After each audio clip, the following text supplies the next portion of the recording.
नमस्कार डॉक्टर्स। आज का टॉपिक है किंगडम प्रोटिस्टा। ठीक है, हम बायोलॉजी कवर कर रहे हैं। इससे पहले किंगडम मोनेरा देखे थे। अगर वो वीडियो आपने नहीं देखा तो जाके देख लीजिए। चलिए, आज का टॉपिक प्रोटिस्टा है। अगर अभी तक आपने चैनल सब्सक्राइब नहीं किया है तो चैनल सब्सक्राइब कर लीजिए ताकि आने वाले हर वीडियो की अपडेट आपको मिलती रहे। ओके, चलिए शुरू करते हैं। प्रोटिस्टा के बारे में पढ़ रहे हैं। ठीक है, okay. All the organism included in Protista are unicellular, acellular, eukaryotes. जो भी ऑर्गेनिज्म प्रोटिस्टा के अंदर रखे गए हैं वो यूनिसेलुलर है या एसेलुलर है, यूकैरियोट्स है। Okay. Members of protista are aquatic. जो मेंबर्स हैं प्रोटिस्टा ग्रुप किंगडम के, वो सब एक्वाटिक हैं, जलीय हैं। This kingdom forms a link with the others dealing with plants, animals and fungi. ये किंगडम एक लिंक फार्म करता है, ठीक है, पेड़ पौधों के साथ, एनिमल्स के साथ और फंजाई के साथ। Living organism include in protista as follow. ठीक है, जो लिविंग ऑर्गेनिज्म है प्रोटिस्टा में वो देखते हैं कौन कौन है। डाइनोफ्लैजिलेट्स हैं, क्राइसोफाइट्स हैं, यूग्लिनोइड्स हैं, स्लाइम मोल्ड्स हैं और प्रोटोजोन्स हैं। ये लिविंग प्रोटिस्टा है। ओके, ऑर्गेनिज्म है। अब देखते हैं रिप्रोडक्शन प्रोटिस्टा का। Protista reproduce asexually and sexually.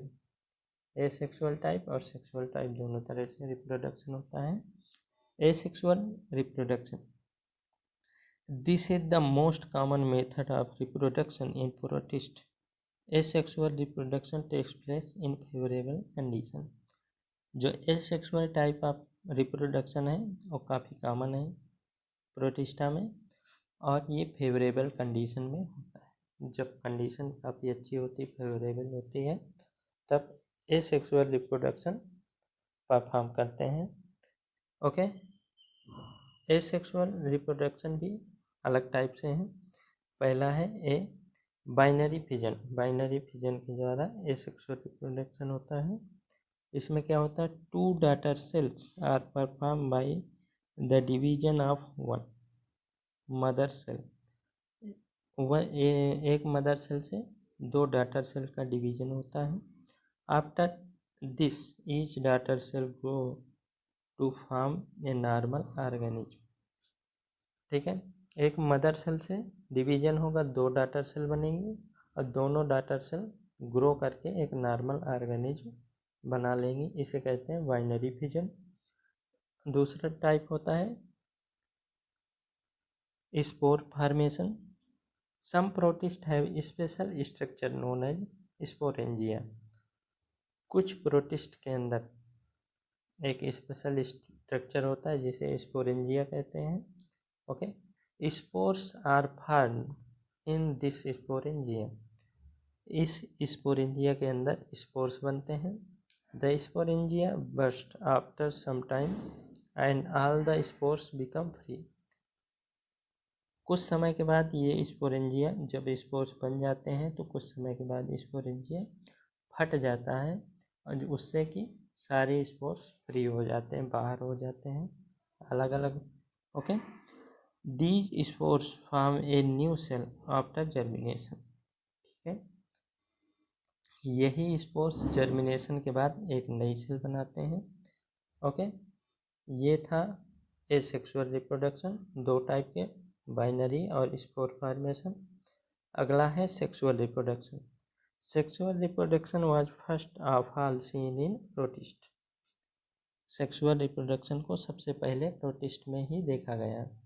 In sexual reproduction two haploid gamete fuse to form a diploid zygote. This process is known as syngamy. Sexual reproduction को सबसे पहले protist में देखा गया। सेक्सुअल रिप्रोडक्शन कैसे होता है, दो हैप्लॉइड गैमीट मिलते हैं, ठीक है, जो कि बनाते हैं डिप्लॉइड जाइगोट और इस प्रोसेस को कहते हैं सिनगैमी। ठीक है, दो हैप्लॉइड गैमीट मिल के बनाते हैं एक डिप्लॉइड एन है ये बनेगा 2n। ओके, ये डिप्लॉइड है तो 2 हैप्लॉइड गैमीट मिलके बनाते हैं एक डिप्लॉइड जाइगोट और इस प्रोसेस को कहते हैं syngamy. Syngamy are three types. Syngamy भी 3 तरह की होती है। पहली है आइसोगैमी। आइसोगैमी क्या है? It is easiest way of sexual reproduction. ये सबसे आसान है सेक्सुअल रिप्रोडक्शन में। In isogamy the fusing gametes are morphological में shape size structure similar but physiologically functionally genetically they may be similar और डिसिमिलर। ओके, तो जो आइसोगैमी है उसमें जो गैमीट्स सेक्सुअल रिप्रोडक्शन में भाग ले रहे हैं वो मार्फोलॉजिकली सिमिलर होंगे। मार्फोलॉजिकल मतलब देखने में से उनका शेप साइज उनकी संरचना एक समान होगी, लेकिन जो फिजियोलॉजिकली है उनके फंक्शन है उनका जेनेटिक है सिमिलर भी हो सकते हैं डिसिमिलर भी हो सकते हैं। Okay, when fusing gamete are physiologically dissimilar, यदि जो गैमीट्स हैं वो फिजियोलॉजिकली डिसिमिलर हैं अलग अलग हैं तो इस आइसोगैमी को कहा जाता है फिजियोलॉजिकल एनाइसोगैमी। ठीक है, इस प्रोसेस को अगर दो फ्यूजिंग गैमीट्स फिजियोलॉजिकल डिसिमिलर हैं तो इस प्रोसेस को कहा जाता है फिजियोलॉजिकल एनाइसोगैमी। ओके, दूसरा टाइप है एनाइसोगैमी।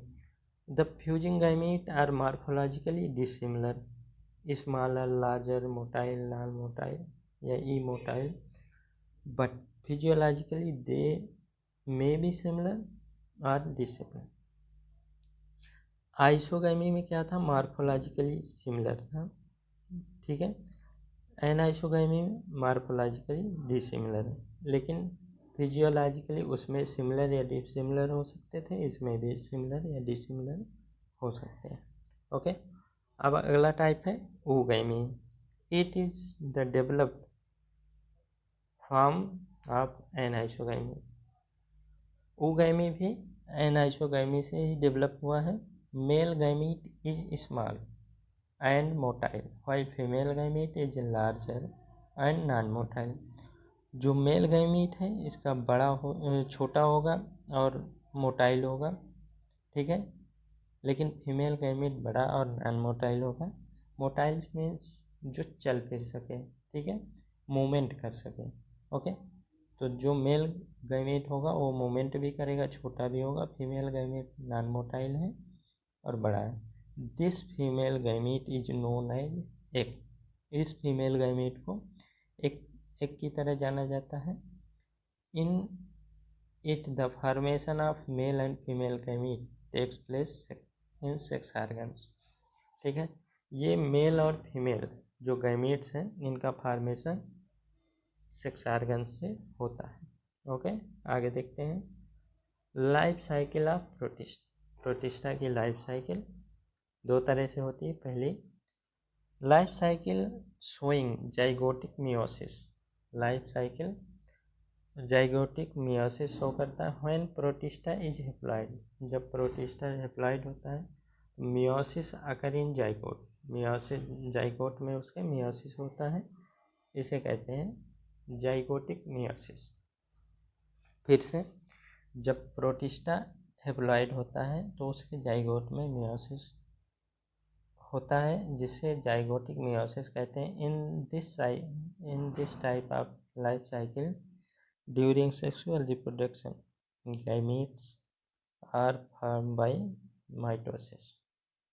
ठीक है, इस तरह के लाइफ साइकिल में जब सेक्सुअल रिप्रोडक्शन होता है तो गैमीट्स बनते हैं माइटोसिस से। ठीक है, माइटोसिस प्रक्रिया से बनते हैं। These gametes are haploid. ये गैमीट हैप्लॉइड होते हैं। These gamete fuse to form a diploid zygote. अब हेप्लॉइड गैमेट मिलकर डिप्लॉइड जाइगोट बनाते हैं। After that meiosis take place in zygote. अब जाइगोट में मियोसिस होता है। As a result haploid cells are form again. Meiosis के बाद भी फिर से हेप्लॉइड बन जाता है। In this type of life cycle, the zygote phase is only diploid and remaining all the phase of haploid. So this type of life cycle is haplontic life cycle. सिर्फ zygotic phase में ही diploid था, अभी देखे हैं। Sexual ये gametes mitosis से haploid बन। Okay, एक मिनट रुकिए, साफ कर देता हूँ। हाँ, प्रोटिस्टा जब हेप्लॉइड होता है, ठीक है, तो मियोसिस होता है जाइगोट में, जिसे जाइगोटिक मियोसिस कहते हैं। ओके, और इस तरह के लाइफ साइकिल में जब सेक्सुअल रिप्रोडक्शन होता है तो गैमीट्स माइटोसिस, ठीक है, माइटोसिस के कारण गैमीट्स बनते हैं और ये गैमीट्स हेप्लॉइड होते हैं। ठीक है, और ठीक है, अभी तक भी हेप्लॉइड है, लेकिन जब ये गैमीट फ्यूज होते हैं, जाइगोट बनाते हैं, तब ये डिप्लॉइड होते हैं। ठीक है, यहीं पर ही डिप्लॉइड होते हैं, जाइगोट बनाते हैं। फिर मियोसिस होता है तो जाइगोट में मियोसिस होता है तो फिर हेप्लॉइड बन जाते हैं। इसी वजह से इसे हेप्लॉन्टिक लाइफ साइकिल कहते हैं, क्योंकि पूरे फेज में ये हेप्लॉइड ही रहते हैं, सिर्फ जाइगोटिक फेज को छोड़ के जाइगोटिक फेज में डिप्लॉइड रहते हैं। ओके, चलिए आगे देखते हैं। ये देखिए, ये हेप्लॉइड ब्लू से, एप्रिकिया में एन है और यहाँ, ठीक है। अब आगे अगला फेज भी देख लेते हैं, तब समझ में आएगा ये। अब life cycle showing gametic meiosis. अभी जाइगोटिक मियोसिस देखा, अब gametic meiosis. When protist is diploid, जब प्रोटिस्ट डिप्लॉइड होता है तब मियोसिस टेक प्लेस होता है during gamete formation, then it called gametic meiosis. अभी पिछले देखे हैं, जाइगोटिक मियोसिस में जब जाइगोट डिप्लॉइड होता है तब माइटोसिस होता है तो हेप्लॉइड बनते हैं। ठीक है, ओके, डिप्लॉइड होता है तब मियोसिस होता है। ओके, जाइगोटिक मियोसिस है, एक गैमेटिक मियोसिस है अगला। ठीक है, अब गैमीट फॉर्मेशन में मियोसिस होता है, इसके ओके, फिर से जब प्रोटिस्ट डिप्लॉइड होता है तब मियोसिस टेक प्लेस होता है, मियोसिस होता है, मियोसिस से गैमीट बनता है, इसे कहते हैं गैमेटिक मियोसिस। ठीक है, in this type of life cycle during sexual reproduction meiosis take place in diploid cell due to which haploid gamete are formed.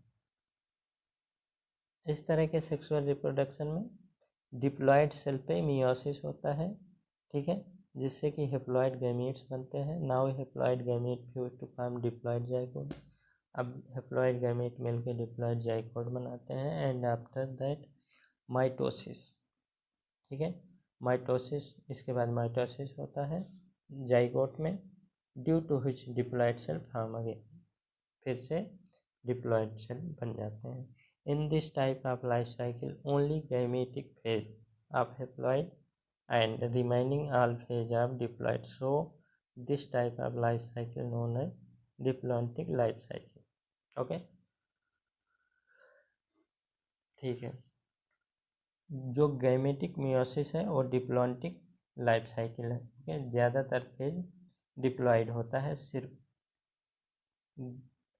सिर्फ कब, जब मियोसिस होता है डिप्लॉइड सेल में। डिप्लॉइड सेल में जब मियोसिस प्रोसेस होगा तब हेप्लॉइड गैमेट्स बनेंगे। ठीक है, इतना ही हेप्लॉइड होता है। ओके, ठीक। ये है, ये प्रोसेस ज़्यादातर हेप्लॉइड है, ठीक है। ये जाइगोटिक मियोसिस शो करेंगे और ये ज़्यादातर डिप्लॉइड है, तो इधर शो कर रहा है गैमेटिक मियोसिस, ठीक है। ओके, आप देख लीजिए, जाइगोटिक मियोसिस है, हेप्लॉन्टिक लाइफ साइकिल है इसकी, ठीक है। इधर ज़्यादा प्रोसेस हेप्लॉन्टिक है।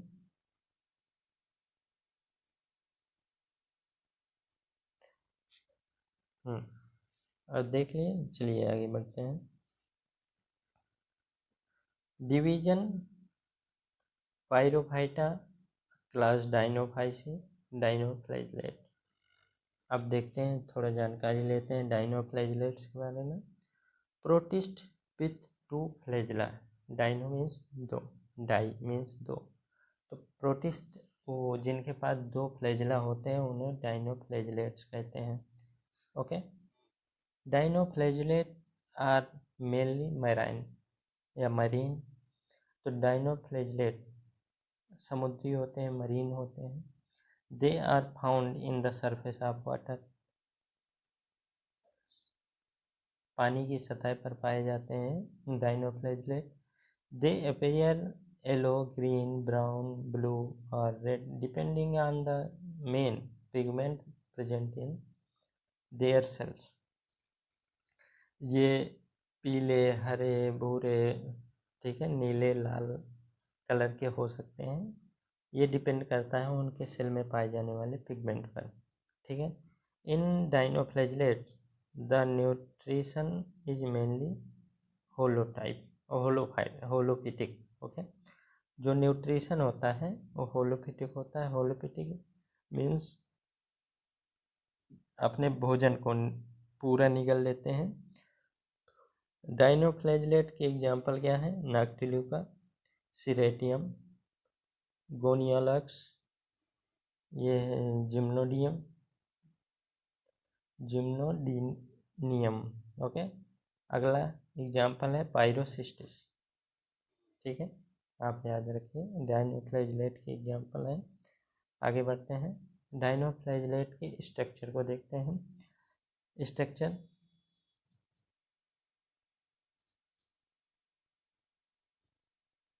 ओके, ए है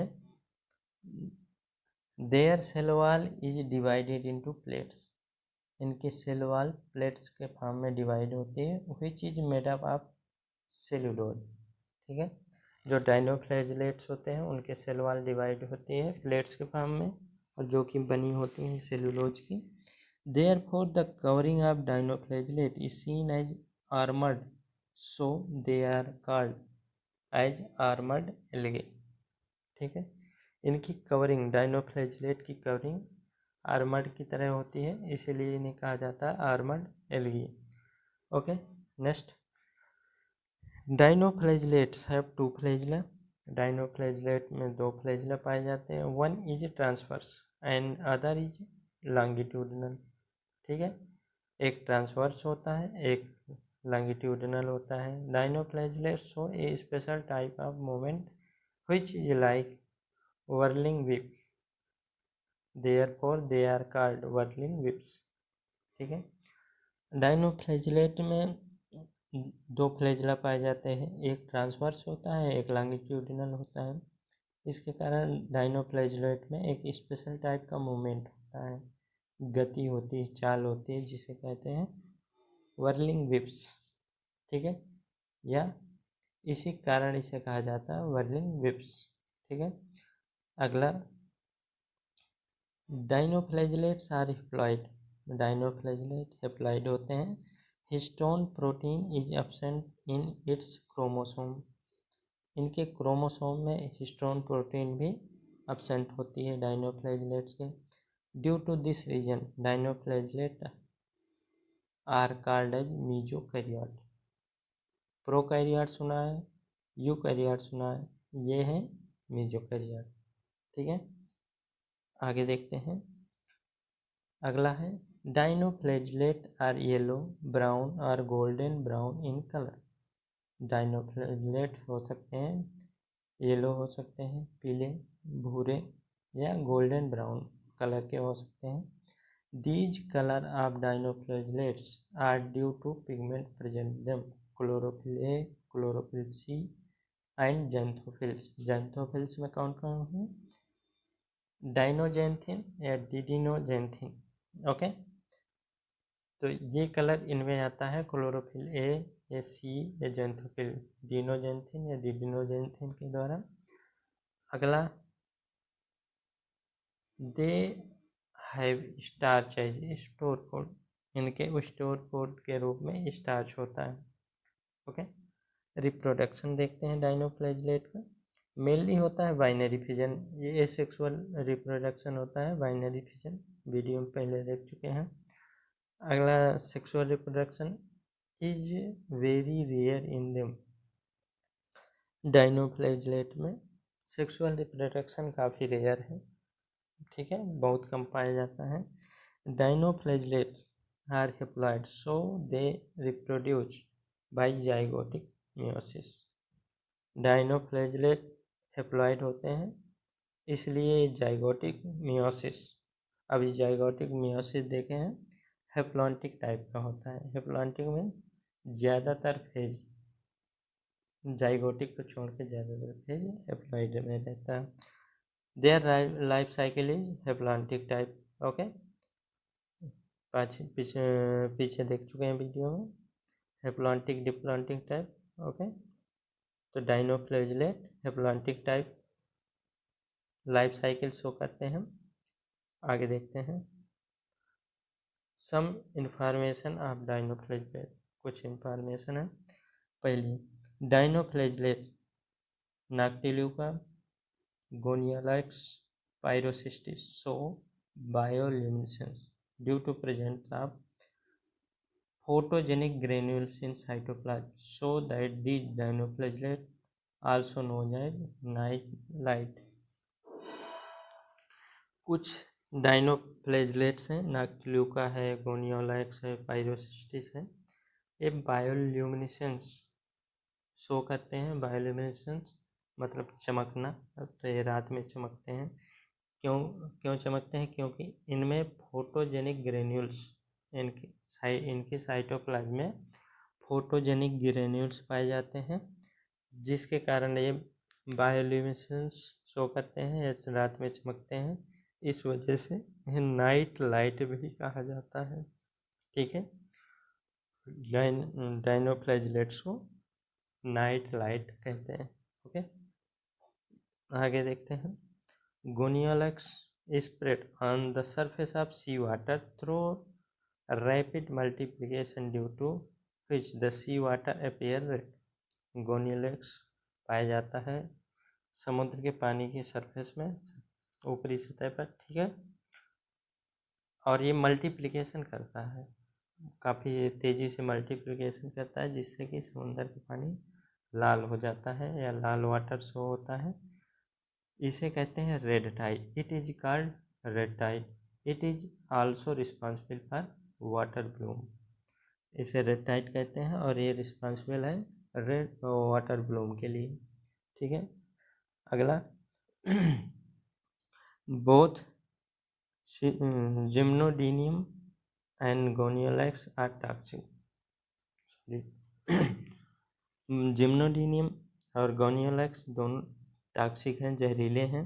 दे सेक्रेट टॉक्सिन, ये टॉक्सिन सेक्रेट करते हैं, which is known as saxitoxin, ठीक है। जो जिम्नोडीनियम गोनियोलैक्स सेक्रेट करते हैं टॉक्सिन, उस टॉक्सिक को कहते हैं sexy toxin. Okay, these toxins cause paralysis in human being. ये टॉक्सिन पैरालिसिस काज करते हैं ह्यूमन बीइंग में। Human acquire this toxin through food chain. This algae also affect the marine animal. ये ह्यूमन में फूड चेन के through enter करते हैं, ठीक है, पैरालिसिस काज करते हैं, और ये एल्गी मरीन एनिमल को भी इफेक्ट करते हैं। ओके, आगे देखते हैं। Noctiluca is known as sea ghost because it glow in night. Noctiluca को सी घोस्ट कहते हैं क्योंकि ये रात में ग्लो करता है, चमकता है। Dinoflagellates are also called fire alga because they appear as glowing light due to bioluminescence. Dinoflagellate को फायर एल्गा भी कहते हैं क्योंकि ये रात में ग्लो करता है बायोल्यूमिनेसेंस के कारण। ठीक है, अब अगला, अब तक देखें हम डाइनोफ्लैजिलेट्स। अगला डिवीजन है क्राइसोफाइटा। क्राइसोफाइटा देखते हैं। This group includes diatoms and golden alga. Golden alga को डेस्माइट्स भी कहते हैं। ठीक है, तो क्राइसोफाइटा जो डिवीजन है इसमें डायटम्स और गोल्डन एल्गा या डेस्माइट्स इंक्लूड किए गए हैं। They are found in fresh water as well as in marine environment. ये फ्रेश वाटर में भी पाए जाते हैं और मरीन इन्वायरमेंट में भी पाए जाते हैं क्राइसोफाइट्स। क्राइसोफाइट के स्ट्रक्चर के बारे में थोड़ा देखते हैं। They are found in different shape such as circular, rectangular, triangular, elongated and boat shape. Okay, rectangular है। ओके, हाँ ध्यान दीजिए। ओके, तो जो क्राइसोफाइट्स हैं वो कई सारे शेप में पाए जाते हैं। सर्कुलर शेप भी होता है, रेक्टेंगुलर भी होता है, ट्राइंगुलर भी होता है, elongated या बोट शेप होता है। अगला, the cell wall of diatom is made up of cellulose in which silica particle are embedded in at many places. जो सेल वॉल है डायटम्स की वो बनी होती है सेलुलोज की। ठीक है, उनमें सिलिका पार्टिकल भी एम्बेडेड होते हैं या पाए जाते हैं कई जगह पर। This due to which the cell wall appear to be made of silica. ठीक है, सेल वॉल, इसके कारण जो सेल वॉल अपीयर होती है वो लगता है कि ये सिलिका की ही बनी है। ठीक है, क्योंकि इनके सेल वॉल में सिलिका कई जगह एम्बेडेड होते हैं, इस कारण सिलिका की ही सेल लगती है। This silicated cell wall is called cell या क्रिस्टल। ठीक है, सिलिकेटेड सेल वॉल को कहते हैं सेल या क्रिस्टल। ये क्या पढ़ रहे हैं? Chrysophytes. Note, their cell wall is made up of two half. ठीक है, which is arranged like lead ups of works। ठीक है, टू हाफ में दो हिस्सों में बनी होती है सेल वॉल और अरेंज किस तरह से जुड़ी होती है जैसे कि साबुन के बॉक्स का लीड। ठीक है, their cell wall have silica in very large quantity. इनके सेल वॉल में जो सिलिका होता है वो काफ़ी ज़्यादा मात्रा में होता है। Due to this reason their cell wall is hard. इसी कारण इनकी सेल वॉल काफ़ी हार्ड होती है, मजबूत होती है। The cell wall does not get destroyed after their death, so at the bottom of sea a very huge rocks of dead diatoms are found, which is known as diatomite, diatomaceous earth की जलघर। Okay, हाँ अब देखते हैं। इनके cell wall में silica काफ़ी ज़्यादा मात्रा में पाई जाती है जिसके कारण इनका सेल वॉल काफ़ी हार्ड होता है। ठीक है, सेल वॉल नहीं डिस्ट्रॉय होता है, नहीं टूटता है, जिसके कारण जो समुंदर की निचली सतह है, बॉटम ऑफ सी, ठीक है, वहाँ पर काफ़ी बड़ी बड़ी रॉक्स, चट्टाने, डायटम की डेथ, ठीक है, इनकी डेथ के बाद जो बड़ी बड़ी चट्टाने बनती हैं जिसे कहा जाता है डायटामाइट, डायटमेशियस अर्थ या कीजल गढ़। ओके, याद रखिएगा। आगे देखते हैं, डायटम से देख रहे हैं, आगे देखते हैं। Diploid nucleus is present in diatom. Diatoms में डिप्लॉयड न्यूक्लियस पाया जाता है। अगला, डायटम्स है पिगमेंट और chlorophyll a, chlorophyll b, xanthophyll, xanthophyll में है fucoxanthin. Due to these pigment it appears golden coloured. Diatoms में क्लोरोफिल ए, क्लोरोफिल सी और जेंथोफिल में फ्यूकोजेंथिन ओके, जिसके कारण ये गोल्डन कलर के दिखते हैं, ये पिगमेंट के कारण। They are chief producer in ocean, sorry ये दे है, they are chief producer in ocean, ये मुख्य उत्पादक हैं ओशन में, समुंदर में ओके। स्टोर फूड इनका होता है ल्यूकोसिन, क्राइसोलैमिनेरियन या और फैट्स, ठीक है। स्टोर फूड क्या क्या है, ल्यूकोसिन या chrysolaminarin and fat oil store food है। डाइटम्स का मूवमेंट कैसा होता है, they are immotile because flagella is absent in them, ये मूवमेंट नहीं करते हैं, मूवमेंट नहीं कर सकते क्योंकि इनमें फ्लैजिला नहीं पाया जाता है। दे float on the surface of water with help of low molecular weight stored food, ठीक है।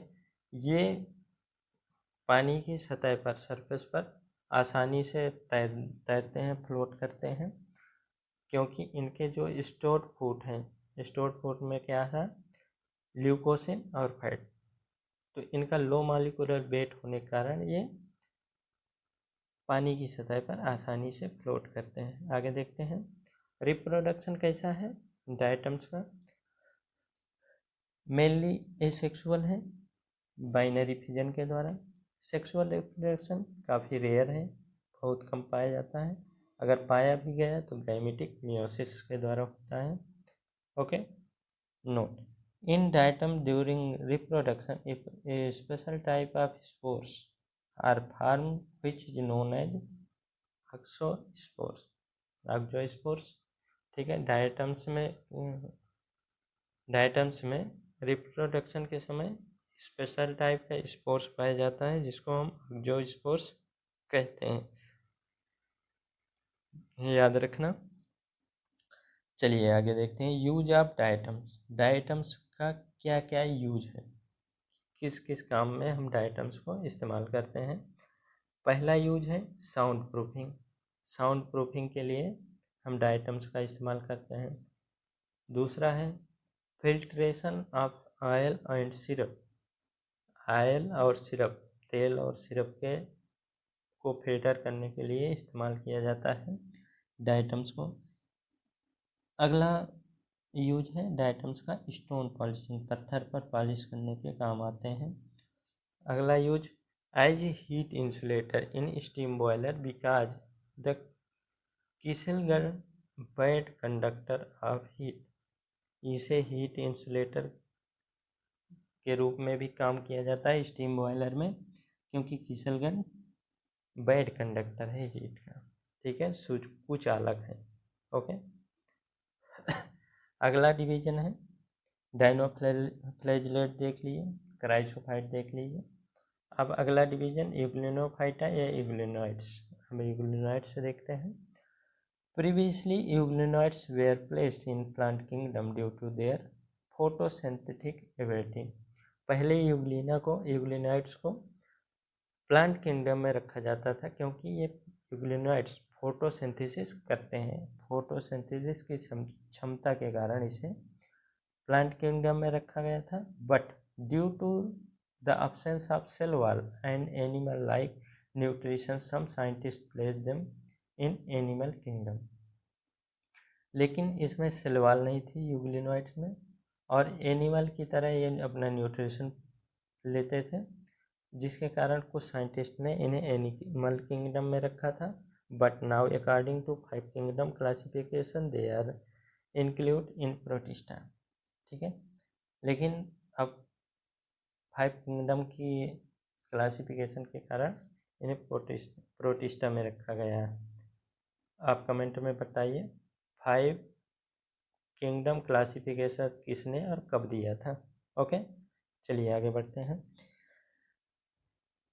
They are found as free living organism in the fresh water lake, ponds etc, ये यूग्लिनोइड्स फ्रेश वाटर लेक में पाए जाते हैं, तालाबों में पाए जाते हैं, झीलों में, ओके। फ्रेश वाटर में पाए जाते हैं ये organism, but some time they also found in damp soil and brackish water. कभी कभी डैम सॉइल और ब्रेकिश वाटर में भी पाए जाते हैं, ज़्यादातर फ्रेश वाटर के पानी में पाए जाते हैं, फ्रेश वाटर में, ओके। अगला, though they are photosynthetic in presence of sunlight, when deprived of sunlight they behave like heterotrophs by predating on other smaller organisms। ठीक है, जब सूरज की किरणें रहेंगी तो ये अपना खाना खुद बना लेंगे, और जब सूरज की किरणें नहीं होंगी तो हेटेरोट्रॉप्स की तरह बिहेव करेंगे और ये छोटे, अपने से छोटे ऑर्गेनिज्म पर अपना भोजन लेंगे, प्रेडेट करेंगे। ठीक है, एग्जाम्पल है यूग्लिनॉइड्स का, यूग्लिना पैरिनिका, ओके। स्ट्रक्चर देखते हैं, यूग्लिनॉइड का स्ट्रक्चर है, they are unicellular, cell wall is absent around them.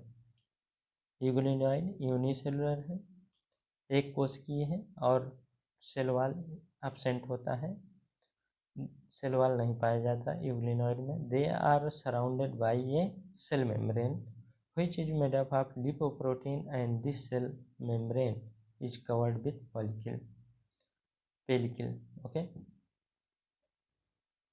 इनमें एक सेल मेम्ब्रेन इनके सराउंड में पाई जाती है, सेल वॉल नहीं पाया जाता, तो सराउंड में सेल मेम्ब्रेन पाई जाती है जो बनी होती है लिपोप्रोटीन की, और ये सेल मेम्ब्रेन कवर्ड होती है पेलिकल से। Pellicle is primarily made up of protein and it is elastic in nature.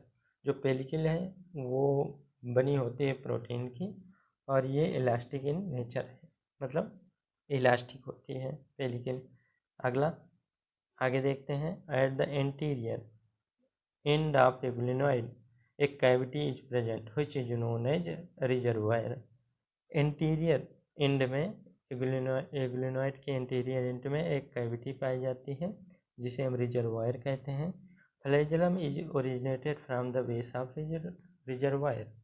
Reservoir की, इसी रिजर्वायर के बेस पे एक फ्लैजेलम ओरिजिनेट होता है। ठीक है, euglenoid have only one functional flagellum and one non functional flagellum. ठीक है, यूग्लिनॉइड में भी दो फ्लैजेलम पाए जाते हैं, एक फंक्शनल होता है, एक नॉन फंक्शनल होता है। One I spot present at interior position. ठीक है, इंटीरियर पोजीशन पर एक आई स्पॉट भी पाया जाता है यूग्लिनॉइड्स में। अगला, they have contractile vacuole. These contractile vacuole help in osmoregulation. ठीक है, ओके। यूग्लिनॉइड्स में कंट्रैक्टाइल वैक्यूल पाए जाते हैं जो कि हेल्प करता है ऑस्मोरेगुलेशन। ठीक है, ऑस्मोरेगुलेशन मतलब हवा का आदान प्रदान, गैस का, गैस एक्सचेंज होता है। ओके, आगे देखते हैं, euglenoid have a haploid nucleus and chloroplast. Euglenoid में हैप्लॉइड न्यूक्लियस होता है और क्लोरोप्लास्ट होता है। Chloroplast have following pigments. Chloroplast में chlorophyll a, chlorophyll b, xanthophyll में zeaxanthin, okay. These pigment are identical to higher plant. Chloroplast पाया जाता है, क्लोरोप्लास्ट में chlorophyll a pigment, chlorophyll b pigment, xanthophyll में जी ज़ैंथिन। ये पिगमेंट हम बड़े पौधों के या बड़े पेड़ों के समान ही होते हैं। जो बड़े पौधों में क्लोरोफिल ए पाया जाता है, बी पाया जाता है, ज़ैंथोफिल पाया जाता है, उन्हीं के समान यूग्लिनॉइड में भी क्लोरोप्लास्ट के पिगमेंट होते हैं, समान होते हैं दोनों के, ओके। नोट, स्टोर फूड क्या होता है यूग्लिनॉइड में? पैरामाइलम एंड फैट। स्टोर फूड होता है पैरामाइलम एंड फैट, ओके। आगे देखते हैं अब अगला, स्लाइम मोड्स। स्लाइम मोड्स के बारे में जानते हैं थोड़ा बहुत, okay. These organism develop a slimy mass at the time of their vegetative phase. Therefore, they are called slime moulds. Sorry, यहाँ भी दे है। ये ऑर्गेनिज्म डेवलप होते हैं एक स्लिमी मास में, अपने जब वेजिटेटिव फेज में होते हैं तो स्लिमी मास में डेवलप होते हैं, इसलिए इन्हें स्लाइम मोल्ड कहा गया है, slime moulds. They also called as false fungi.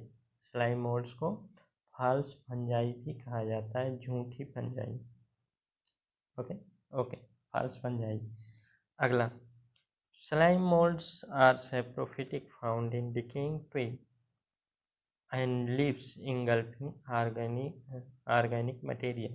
Slime mould saprophytic होते हैं, ये डिकेइंग जो सड़े हुए ट्विक्स होते हैं, डिके हो रहे ट्विक्स होते हैं या लीव्स होते हैं, उनसे अपना ऑर्गेनिक मटेरियल लेते हैं। On the basis of structure they are following two types. ठीक है, स्ट्रक्चर के बेसिस पर दो तरह के होते हैं। पहला ए सेलुलर स्लाइम मोल्ड्स। ओके, एक ए सेलुलर होता है। ए सेलुलर स्लाइम मोल्ड्स के बारे में जानते हैं। Their body is made up of wall-less multinucleated protoplasmic mass. इनकी बॉडी बनी होती है वॉल-लेस मल्टीन्यूक्लिएटेड प्रोटोप्लाज्मिक मास की। ठीक है, this type of body is known as plasmodium, क्योंकि प्रोटोप्लाज्मिक मास की बनी होती है और क्योंकि मल्टी न्यूक्लिएटेड होती है, इसमें वाल नहीं होता है, इसलिए इसे कहा जाता है प्लाज्मोडियम। प्लाज्मोडियम का मतलब होता है वॉल-लेस कोइनोकाइट, वॉल-लेस कोइनोकाइट।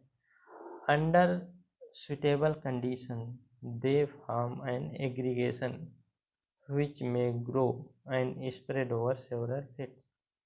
ठीक है, suitable condition जब होती है, ठीक है, तो एग्रीगेशन फॉर्म करते हैं, ग्रो और स्प्रेड, कुछ फीट तक ये उगते हैं।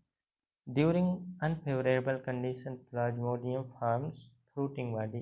जब इनकी कंडीशन सही नहीं होती तो ये फ्रूटिंग बॉडी बनाते हैं। Which bear spore at their tip. तब इनके फ्रूटिंग बॉडी के टिप पर स्पोर्स होते हैं, बियर करते हैं टिप पर। They are diploid every nucleus found in the cell. Every nucleus found in the cell is diploid. ठीक है, सेल, हर सेल में पाए जाने वाले न्यूक्लियस डिप्लॉयड होते हैं। ठीक है, ये डिप्लॉयड होते हैं। ए सेलुलर स्लाइम मोल्ड्स। एग्जाम्पल क्या है ए सेलुलर स्लाइम मोल्ड्स के? फाइसेरम स्टोमिनिटिस, फाइसरेला, फल्जियो। ओके, याद रखना। आगे देखते हैं अगला टाइप। अगला टाइप है सेलुलर स्लाइम मोल्ड्स। अभी देखें a cellular slime moulds. Their body is made up of many wall-less amoeba-like cell. Group of amoeba-like cells is known as cellular slime molds। ठीक है, इनकी बॉडी बनी होती है कई सारी वॉल-लेस अमीबा-लाइक सेल से, अमीबा की तरह की सेल से। ठीक है, और इन्हें कहा जाता है cellular slime moulds. These cell are found in group. ये सेल ग्रुप में पाई जाती हैं, लेकिन दे आर नॉट फ्यूज। एक ग्रुप में तो पाई जाती है लेकिन फ्यूज नहीं होती, एक दूसरे से जुड़ी हुई नहीं होती। Every cell has a haploid nucleus. इनमें ए सेलुलर में डिप्लॉइड न्यूक्लियस था, इसमें हैप्लॉइड न्यूक्लियस पाए जाते हैं। ठीक है, दे आर हैप्लॉइड, ये हैप्लॉइड होते हैं because the nucleus found in each cell is haploid. ये हैप्लॉइड क्यों होते हैं? क्योंकि इनके हर एक सेल में हैप्लॉइड न्यूक्लियस होता है। एग्जाम्पल क्या है? डिक्टियोस्टीलियम, प्रोटोस्टीलियम, एक्टोस्टीलियम। ओके, याद रखना इस सेलुलर स्लाइम मोल्ड्स हैं। एसेक्सुअल रिप्रोडक्शन स्लाइम मोल्ड्स में it is mainly with the help of spore formation, sporangia. Sporangia में स्पोर फॉर्मेशन होता है। तो जो एसेक्सुअल रिप्रोडक्शन होता है स्लाइम मोल्ड्स में, वो स्पोर फॉर्मेशन से होता है। The mucilaginous sporangia of slime moulds is filled with capillitium and spores. ठीक है, जो म्यूसिलेजिनियस स्पोरेंजिया है स्लाइम मोड का, वो फिल्ड होता है, भरा हुआ होता है, किससे? कैपिलिटियम एंड स्पोर से भरा होता है। ओके, आगे देखते हैं। Capillitium is responsible for dispersal of spores. Capillitium ही स्पोर्स के डिस्पर्सन मतलब बिखरने का कारण है। These spores are disperse by air current. ये स्पोर्स डिस्पर्स होते हैं हवा के कारण, ठीक है, एयर करंट के कारण। Note, they pack cell wall in vegetative stage but at the time of reproduction spores form cell wall. ठीक है, ये pack cell wall vegetative state में इनके सेल वॉल पैक होते हैं, लेकिन रिप्रोडक्शन के समय ये सेल वॉल बनाते हैं। ठीक है, और रिप्रोडक्शन कैसा होता है? स्पोर फार्मेशन के द्वारा। एसेक्सुअल रिप्रोडक्शन होता है स्पोर फार्मेशन के द्वारा। और हम एक देखे थे बाइनरी के द्वारा होता है। तो एसेक्सुअल दो टाइप का होता है, बाइनरी और स्पोर फार्मेशन के द्वारा। ठीक है, चलिए, तो हाँ, आज हमने प्रोटिस्टा ख़त्म किया। उम्मीद है आपको वीडियो अच्छा लगा होगा, समझ में आया होगा। अगर नहीं समझ में आया तो आप दोबारा वीडियो देख लीजिए। इस वीडियो से पहले किंगडम मोनेरा को हमने कई पार्ट में, छोटे छोटे पार्ट में देखे हैं। ओके, चलिए मिलते हैं अगले वीडियो में, तब तक के लिए बाय।